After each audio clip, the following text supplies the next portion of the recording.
Pangmalakasan naman ang bagong painuman ng ating pack members, bongga!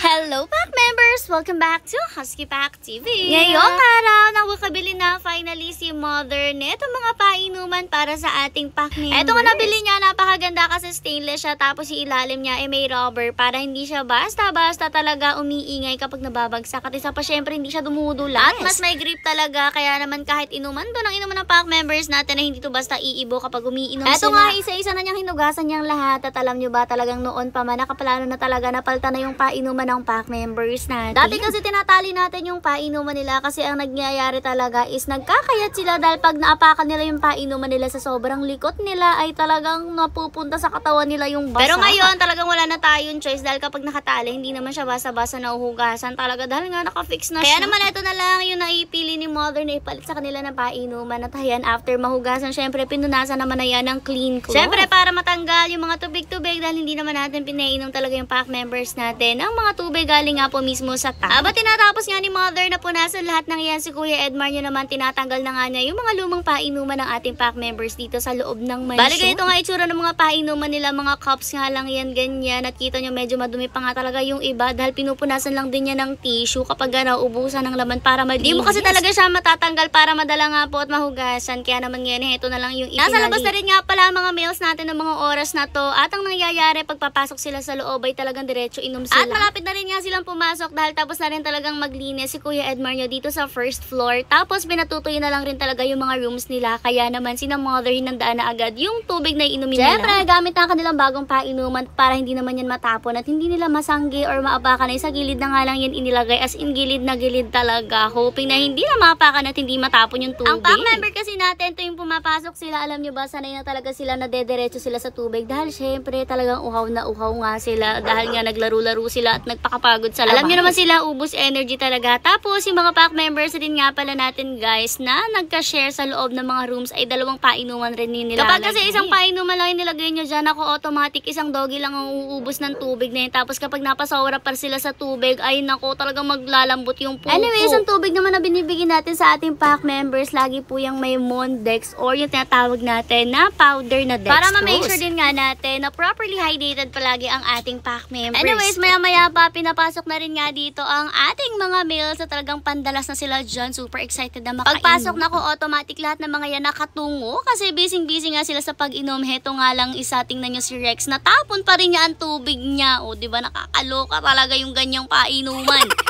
Pero doing good so far dahil siya lang rin naman yung nakatapak ng painuman at yung iba ay ox na ox pa rin. Anyways, dito nga nagsilabasan naman na ang ating mga females kasi nga sila na ang sunod nagagamit ng off-leash area para nga magpakapagod. At itong maliya natin, o diba energetic pa rin today kahit may nararamdaman ng very Habang light. nagsisibabaan nga yung ibang pack members, nagulat na lang rin nga kasi itong si Britney biglang napasama. Alam nyo naman, hindi pa natin sila naisama sa pack members natin, yung mga aspins, dahil nga po baka ma-shockpay sila ng mga Kasi tuwa. nga, syempre, nag-aaway-aaway pa rin talaga sila dahil iba-iba talaga ng ugali. Kaya naman siya napasama, nabuksan nga yung kanyang cage dahil hindi nga yung nalagyan ng lock dahil minsan talaga nabubuksan nila yan. Anyways, may bata rin nga dito sa labas at talagang tuwang-tuwa dyan sa panonood sa pack members natin na lumalabas dahil mahilig na rin talaga siya sa mga At doggies. alam nyo ba, tuwing nasa labas at tuwing nasa off-leash area ang ating mga females, automatic ang batang yan lalabas na rin para makipaglaro. Ganyan rin nga kasi talaga si Bibo before, palaging ang kalaro ay ang pack members natin. Kaya naman ang pack members natin sanay na rin sa mga bat at gentle rin